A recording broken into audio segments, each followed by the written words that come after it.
భారత రాజ్యాంగ నిర్మాత భారతరత్న డాక్టర్ బిఆర్ అంబేద్కర్ గారి యొక్క జయంతి వేడుకలను ఈరోజు కుబీర్ కేంద్రంలో ఉన్నటువంటి బాబాసాహెబ్ అంబేద్కర్ గారి యొక్క స్టాచ్యూ దగ్గర అంగరంగ వైభవంగా జరుపుకోవడం జరిగింది. అంతేకాకుండా కుబీర్ మండల కేంద్రంలో ఉన్నటువంటి పార్డిబి గ్రామంలో కూడా అక్కడ ఉన్నటువంటి బాబాసాహెబ్ అంబేద్కర్ గారి యొక్క విగ్రహం దగ్గర ఈ విధంగా గ్రామంలో ఉన్నటువంటి ప్రజలందరూ, అదేవిధంగా దళిత సంఘాలు, అదేవిధంగా ప్రజాప్రతినిధులు, గ్రామంలో ఉన్నటువంటి యువకులు పెద్ద మొత్తంలో ఈ విధంగా పాల్గొని అక్కడ వందన కార్యక్రమాన్ని నిర్వహించడం జరిగింది.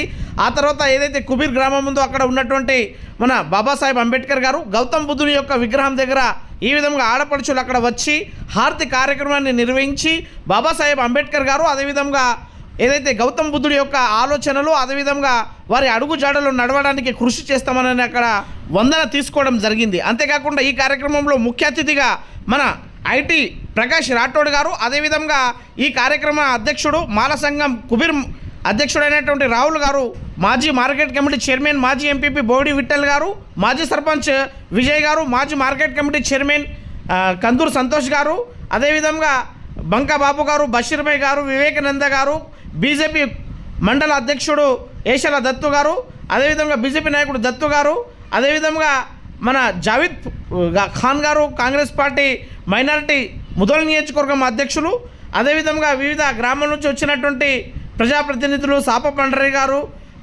బీజేపీ ఎస్ఎస్ఎల్ అధ్యక్షుడైనటువంటి సంతోష్ గారు, వివిధ పార్టీలకు చెందినటువంటి నాయకులు పెద్ద మొత్తంలో ఆ కార్యక్రమంలో పాల్గొనడం జరిగింది. అంతేకాకుండా పార్డిబి గ్రామంలో మాజీ సర్పంచ్, అదేవిధంగా మాజీ ఎంపీపీ తుమ్ రాజేశ్వర్ గారు అక్కడ ఉన్నటువంటి బాబాసాహెబ్ అంబేద్కర్ గారికి అక్కడ పూలమాల వేసి అక్కడ బాబాసాహెబ్ అంబేద్కర్ గారి యొక్క అడుగుజాడలు నడవడానికి ప్రతి ఒక్కరు కృషి చేయాలని అక్కడ తెలపడం జరిగింది. అంతేకాకుండా ఈ కార్యక్రమంలో భాగంగానే పార్డిబి యువ నాయకుడు ప్రవీణ్ గారు, అదేవిధంగా గోవర్ధన్ గారు, మాజీ సర్పంచ్ శేఖర్ గారు ఈ కార్యక్రమంలో అక్కడ పాల్గొనడం జరిగింది. అదేవిధంగా అక్కడ ఉన్నటువంటి పార్డిబి గ్రామ యువకులు పెద్ద మొత్తంలో ఈ కార్యక్రమంలో అక్కడ పాల్గొని ఈ విధంగా బాబాసాహెబ్ అంబేద్కర్ గారి ముందర అక్కడ ఈ జెండాను ఎగరేసి బాబాసాహెబ్ అంబేద్కర్ గారి యొక్క ఆలోచన విధాలను, అదేవిధంగా అక్కడ ఈ వందన కార్యక్రమాన్ని అక్కడ నిర్వహించడం జరిగింది. ఈ కార్యక్రమంలో భాగంగానే ఆడపడుచులు కూడా ఈ కార్యక్రమంలో పాల్గొనడం జరిగింది. కానోబా గారు, పోషెట్టి గారు, నరేందర్ గారు, విజయ్ గారు, అదేవిధంగా సిద్ధు గారు ఈ కార్యక్రమంలో పాల్గొనడం. डॉक्टर बाबा साहब अम्बेडकर गरीब पिछड़े वंचित के भाग्य विधाता महामानव बाबा साहब, उसी के साथ देश के अंदर सामाजिक क्रांति लाने वाले ज्योतिबा फुले जी, सावित्रीबाई फुले रमाई, 18 जातों को एक जगह पर लाकर स्वराज के लिए लड़ने वाले शिवराया और आज मंच पर विराजमान सभी मेरे वरिष्ठ और मेरे वतन के लोग, माता बहनों को क्रांतिकारी जय भीम, जय भीम, जय भीम। या कहीं कहीं गाँव में करता हूँ, लेकिन 3 दिन पहले मेरे ससुराल जाना पड़ा। जैसे मैं यहाँ से गुजरा था, कुछ लोग मुझे रऊफ, हमारे जावेद भाई, सब लोग संतोष अचानक से मिले और वो बोले कि भाई तुम यहाँ पढ़ के गए हो, बाहर कहाँ के बोलते हो, आपके लोगों को तो एक बार बता दो, क्योंकि चरित्र बहुत खराब है। जब तक इतिहास नहीं जानता वो आदमी इतिहास नहीं बनाता।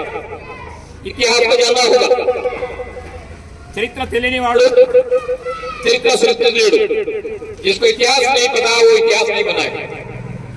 और इतिहास बनाने के लिए जो पहाड़ी इलाके से, गरीबी से, गांव से जो हैदराबाद पहुंचा, हैदराबाद में पढ़ाई पढ़ लिए, हैदराबाद में तो आगे बढ़िए, लेकिन हमारा ऋण चुकाना है वतन में आकर, इसलिए वतन को आगे कार्यक्रम करना है और वतन के लोगों को साथ करना है। आज मेरे साथ रहती, मेरा साथ है, मेरा परिवार मेरे साथ है। मैं कहता हूं अभी तक बहुत से चर्चा हो रही है कि भाई ये लोग क्यों नहीं आए, वो लोग क्यों नहीं आए। पहले अपने आप को अम्बेडकर जी बनाइए, पहले अपने आप को अम्बेडकर ऑब्जर्व करिए। झंडा चढ़ाने से या माला चढ़ाने से अम्बेडकर नहीं बन जाता। पहले अपने आप में अम्बेडकर बनिए। अम्बेडकर क्या है, अम्बेडकर कौन है। ये लड़के ने अभी तक अजय हमने ने बात किया, मैं उसको बार बार बोला था, बोल दिया चल दिया, नहीं चलेगा। भूल दिया चल दिया नहीं चलेगा, क्योंकि आने वाला भविष्य के ऊपर है, आने वाले लोगों को संभालने वाले रीतियों पर हम क्या और बचपन में आ चुके हैं, सीखेंगे सिलाएंगे। लोग सुनते या नहीं सुनते मुझे नहीं मालूम, लेकिन लोगों को समझाना इनका काम।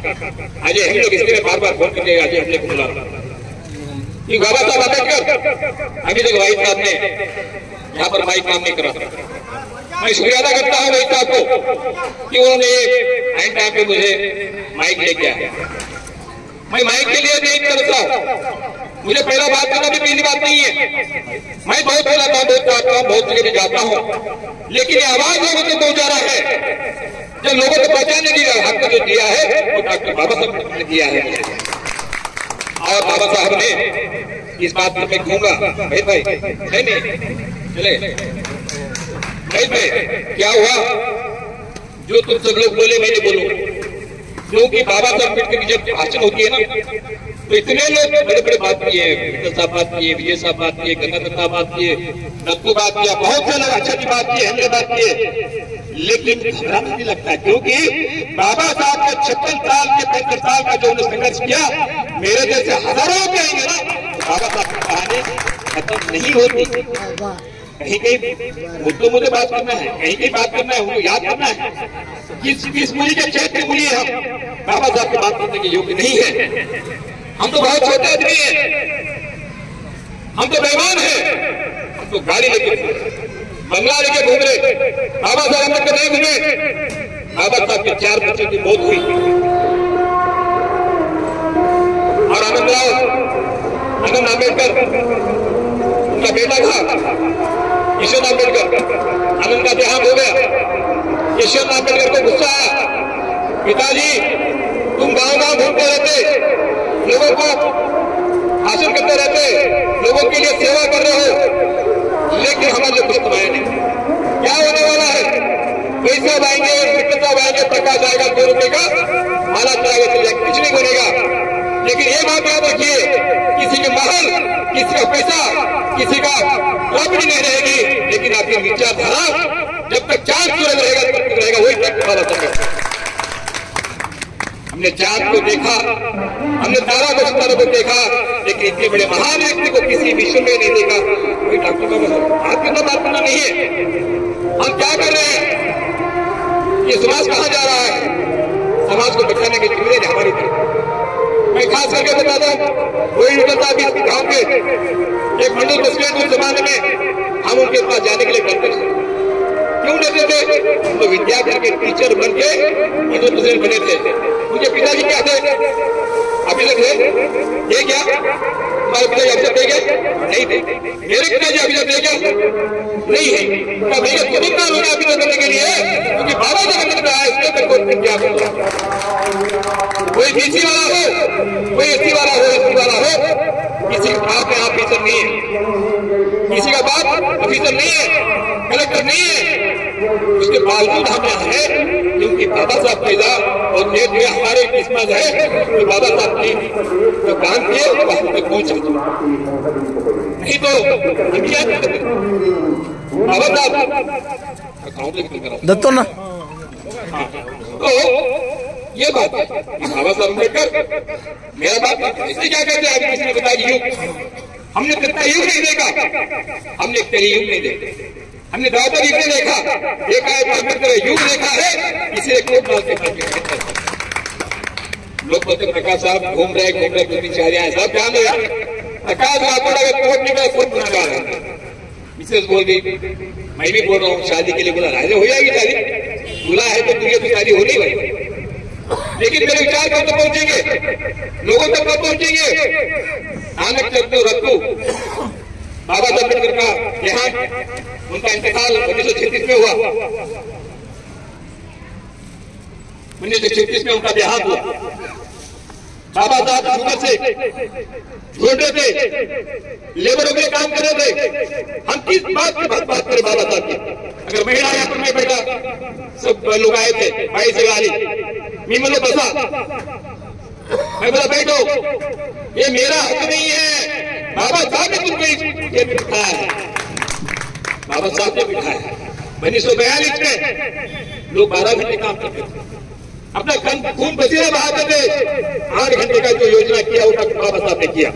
महिलाओं को अगर गर्भवती है तो 6 महीने की छुट्टी का प्रावधान बाबा साहब ने किया, लीव का प्रावधान बाबा साहब ने किया। और इस देश की आर्थिक स्थितियां चल रही है, 1935 में रिजर्व बैंक ऑफ इंडिया का स्थापना बाबा साहब ने किया। इस बात की बात करें, इस बात की बात करें।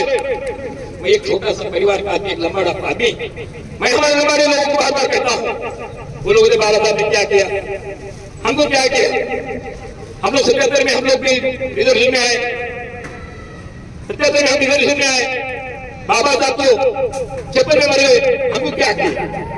मैं उनको बोलता हूं कि इसके देश के 106 जात वाले, 106 जात वाले क्रिमिनल ट्राइबल में अंग्रेज वालों ने डाला था। उसमें हिरल कला था, यनादी थी, बहुत सारे माली काली बहुत सहूलत थे। उसमें हमारा लंबाड़ा भी एक मौजूद था, क्रिमिनल ट्राइबल बोलते थे उसको।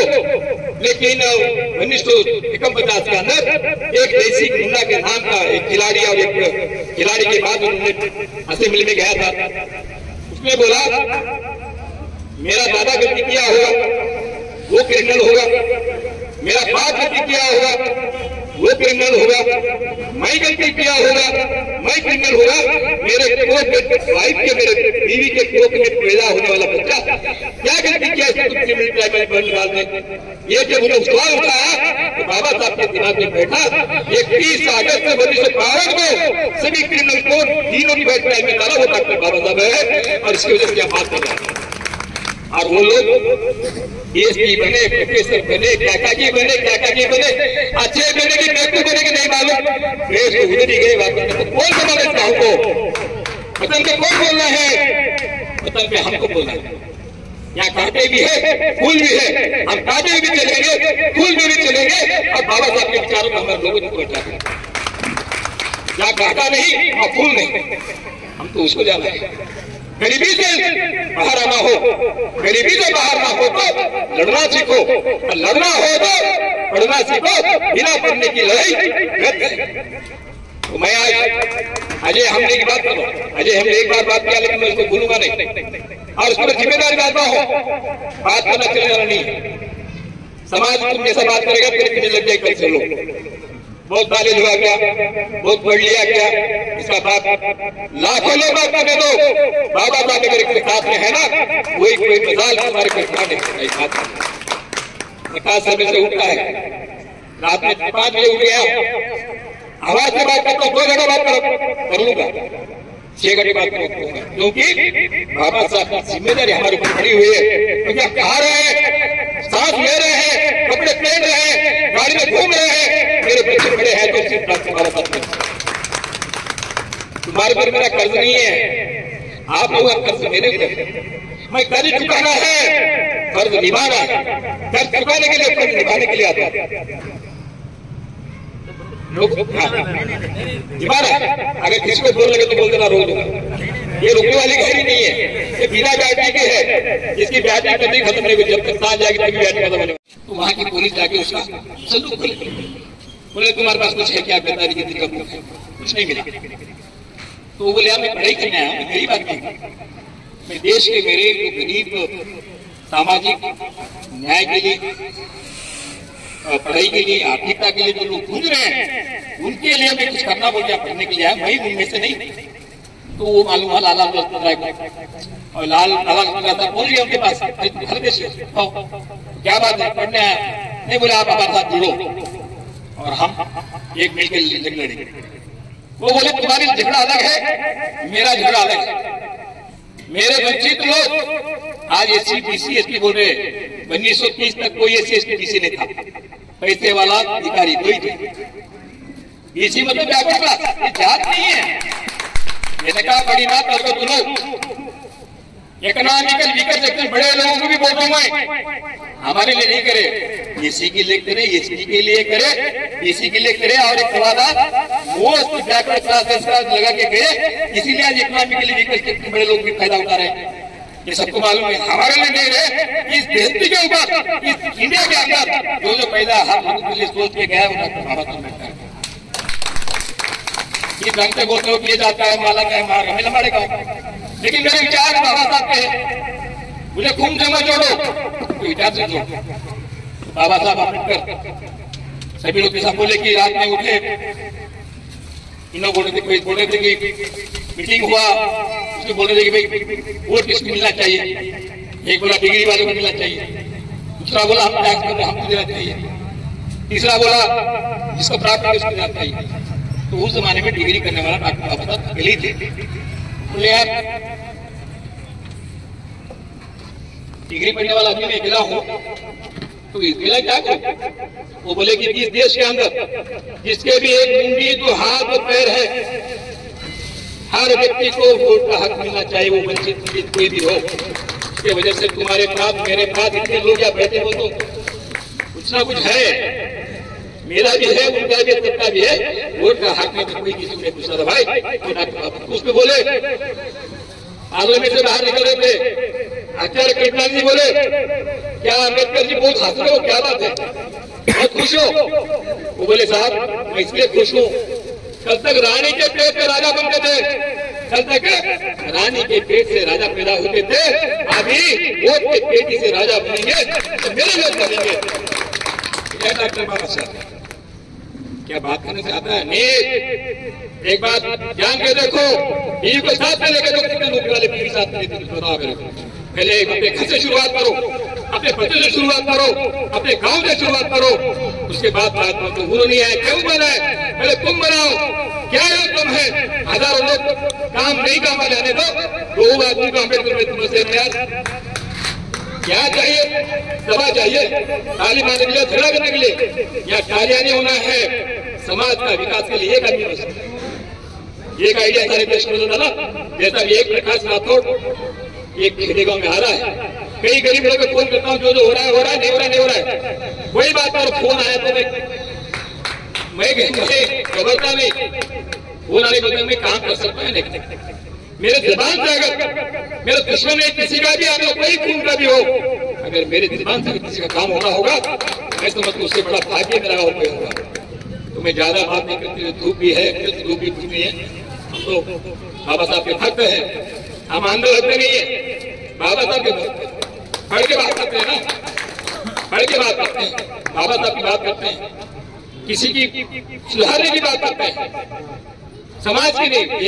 एक को उसके बुलाओ साहब ने थोड़ा बोले, एक जमाना था लोग इंसान को गुलाम करते, एक जमाना था लोग इंसान को गुलाम बना रहे थे, एक मसीहा पैदा हुआ तो गुलाम को इंसान बना दिया। इसलिए बोलता हूँ कि गुलामी मत करो, गुलामी को गुलाम का एहसास करा दो, वो अपने आप आजाद हो जाएगा। मेरे तो यार गुलामी का तो बाहर निकलना हो, सिर्फ एक पढ़ाई एक ही मार्ग है जो आप गुलामी से बाहर निकल के वो पढ़ाई पढ़ाओ, किसी को द्वेष मत करो, किसी को गाली मत दो, किसी मदद को झगड़ा मत करो, आप पढ़ जाओ, आप करोड़पति लखपति जो बनना है, पैसा है तो बस यार, पैसा कोई भी चोरी कर लेगा, मेरा गाड़ी कोई चले जाएगा, पंचर चले जाएगा, मेरा प्रॉपर्टी जाएगा, लेकिन दिमाग को कोई नहीं चुराएगा। वो प्रॉपर्टी कमाओ, अपने बच्चों को आगे बढ़ाओ और अपने समाज का गांव का विकास करो। मुझे बोलते हुए ज्यादा समय आपको नहीं लेते हुए एक बार उनकी आवाज जय भीम, जय भीम, जय भीम, जय भीम, जय भीम। విషయాలు తెలియని విషయాలు మన అందరికీ తెలియజేసినట్టు రాజ్యాంగం రాసి అమల్లో తెచ్చినందుకు వారి నిజంగా మనం అందరూ రుణపడి ఉన్నాం. కానీ ముఖ్యంగా మీ అందరికీ నేను మనవి చేసేది ఏంటంటే అతని ఆశయాలు ఎలా చేస్తే మన భవిష్యత్తు మన కుటుంబాలు బాగుపడతాయనేది ఆలోచించాలి. ఎందుకంటే ఏది ఏం చేసినా ప్రతి ఒక్కడు బీదవాడైనా ధనికుడైనా కానీ మించి చదువుకొని జ్ఞానవంతుడైనప్పుడే ఆ సమాజంకు తన కుటుంబంకు తన గ్రామానికి తాలూకాకు మండల్కు తర్వాత మన జిల్లాకు రాష్ట్రానికి ఉపయోగపడతాడు. చదువుకున్న వ్యక్తి ఏదేమైనా కానీ తెలివితోటి ప్రవర్తన ఎలా డెవలప్ చేయాలి, ఎవరితోటి ఎలా మాట్లాడాలి అనేది నేర్చుకుంటాడు. ముఖ్యంగా అందరం అనుకుంటున్నాం కానీ మన పిల్లలకు చదువు అనేది చేయిస్తలేము. నేను ఇప్పుడు సుభాష్ కొడుకు ఇంత చక్కగా డిగ్రీ పీజీ చేసి ఇంత చక్కగా మాట్లాడినంటే అదేవిధంగా ప్రతి ఒక్క ఇంట్లో ఒక అబ్బాయి ఆ విధంగా చదువుకొని బాగుపడితే మన కుటుంబం బాగుపడుతుంది. ఇప్పుడు మీరు చూడండి, ఏదైతే ఎస్టీ రిజర్వేషన్ అనుకోండి, బీసీ రిజర్వేషన్ అనుకోండి, మరి ఎస్సీ రిజర్వేషన్ అనుకోండి, ఆ ఇంట్లో మించి చదువుకొని ఒక ఉద్యోగం సంపాదించినాకో ఆ ఇల్లు అభివృద్ధి చెందుతుంది. కానీ మనము తాగుడికే పూర్తిగా బానిసై మన పిల్లలకు మించిగా చదువుకొని పెట్టలేక మనం సరైన మార్గంలో తేలేక మనం బాధపడుతున్నాం. మనం అమలు చేద్దాం. మనం ఏదైతే అంబేద్కర్ గారు చెప్పిన నీతి, వారు చేసిన పోరాటము ఒకప్పుడు ఉండే, నిజంగానే మనకేంటిదంటే అంటరాంతనం ఉండే, ఒక్కడికొక్కడి దగ్గర రానియకుండే. ఒకప్పుడు మేము ఎస్సీ వాళ్ళ ఇంట్లో పోయి తింటే మాకే తిట్టిరు, అరే మీరేమన్నా కడుపు పట్టుకొని ఉన్నారా, గాలి ఇంట్లో పోయి తింటారా అని అన్నారు. వాళ్ళ పేరు చెప్పను, కానీ ఆ రోజు లేవు. ఇప్పుడు అన్ని సౌకర్యాలు ప్రభుత్వాలు, ఈ ప్రభుత్వమైనా ఆ ప్రభుత్వమైనా పోయిన ప్రభుత్వాలైనా అన్ని ప్రభుత్వాలు మన పిల్లల గురించి సౌకర్యాలు కల్పిస్తున్నది. ఎందుకంటే హాస్టల్స్ వాళ్ళకు తిండితో బట్టలతో సహా అన్ని ఫ్రీ ఇప్పిస్తున్నారు. మనము ముందుకు పోవాలంటే మన పిల్లలను జ్ఞానంతో బుద్ధిమంతులు చేసి తీర్చిదిద్దాలని ప్రతి ఒక్క కుటుంబ సభ్యులకు నీ అవకాశం ఇచ్చిన మీ అందరికీ. అంబేద్కర్ మాల వాళ్ళదేనా కాదు, అది మన ప్రవర్తనలో, మనం తెచ్చుట్లో చైతన్యం తెచ్చుట్లోనే ప్రజలలో పోతుంది. ఇలా మహాత్మా గాంధీకి ఏ విధంగా అందరూ పూజిస్తారో మరి మీరు కూడా అదే విధంగా.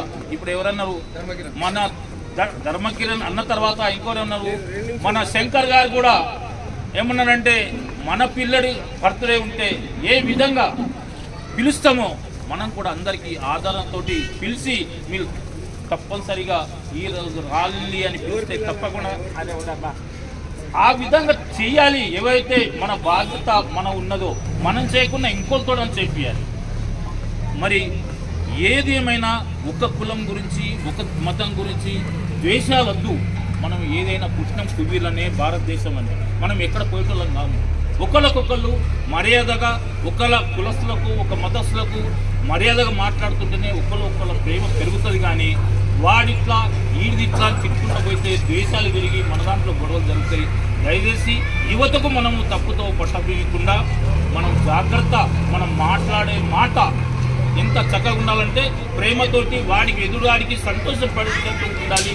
కాబట్టి ఈ విషయంలో ప్రతి ఒక్కరికి ఇంకొకసారి నేను మనవి చేస్తున్నా, ఈ తాగుడు బంద్ చేసి పిల్లలకు మించా విద్యావంతులు చేయాలని, మరి అదేవిధంగా ఇంకా ముందుకు పోవాలని కోరుకుంటూ, ఎందుకంటే ఐటీ ప్రకాష్ గారికి చాలా ఇంపార్టెన్స్ ఉన్నది 9 గంటలకు వచ్చి, కాబట్టి అతను